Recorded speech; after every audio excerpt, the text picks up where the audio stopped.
So let's dive in more into how a CPU actually works. This is assembly code for ARM64. We've got comparison instructions, move instructions, a branch if not zero, branch if it's greater than, and so on.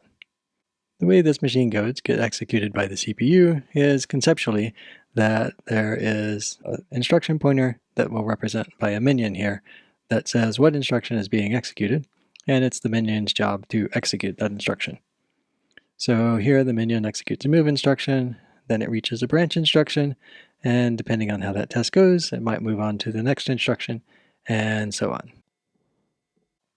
The CPU specification says how the minion is going to step through this code, but it doesn't say exactly how long the minion takes.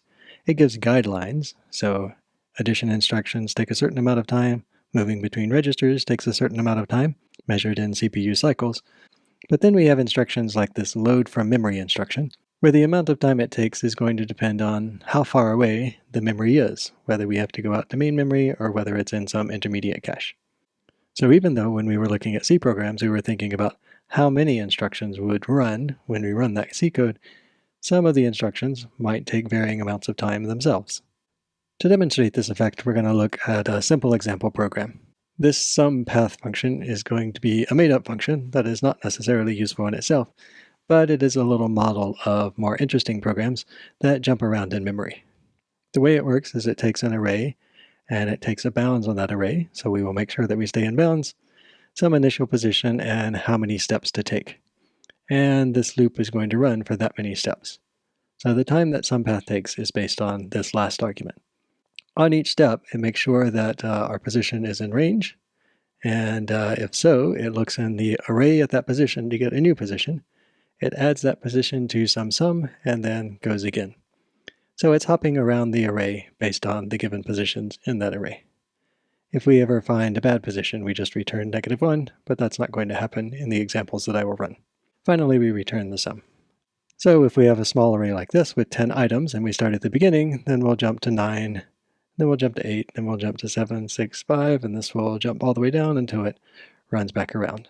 So that's one way that the program might jump through an array, or these numbers might be mixed up, in which case we'll jump around the array in a more complicated pattern. We're going to run this program to see how long it takes, and we'll run it 100 times, where each time we run it, we'll take 1,000,000 steps. And we're just doing it 100 times to make it slow enough that we can actually measure.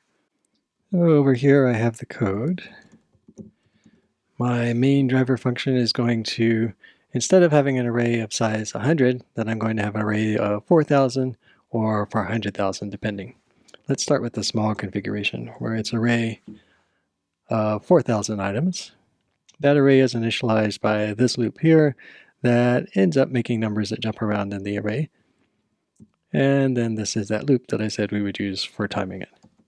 So I've got the small configuration here, and I've already compiled some. And when I compile it and I time how long it takes to run, the first run we can't really count, it's getting set up. But now it'll be a consistent time when we run it. You can see it takes about 150 milliseconds. Let's go back to main and go from the small array to the big array. Now the big array will take longer to set up, but this setup is not the main time. The main time is this 100 iterations that's doing 1,000,000 steps.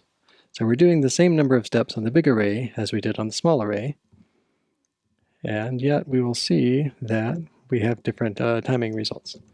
So if I time now, ignore that first one, but then the second one, you can see where it used to be taking about 150 milliseconds to do 1,000,000 steps, now it's taking 750 or so milliseconds to do the same 1,000,000 steps.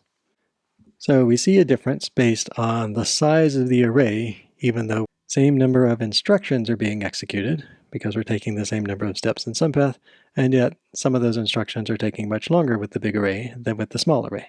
Why is that?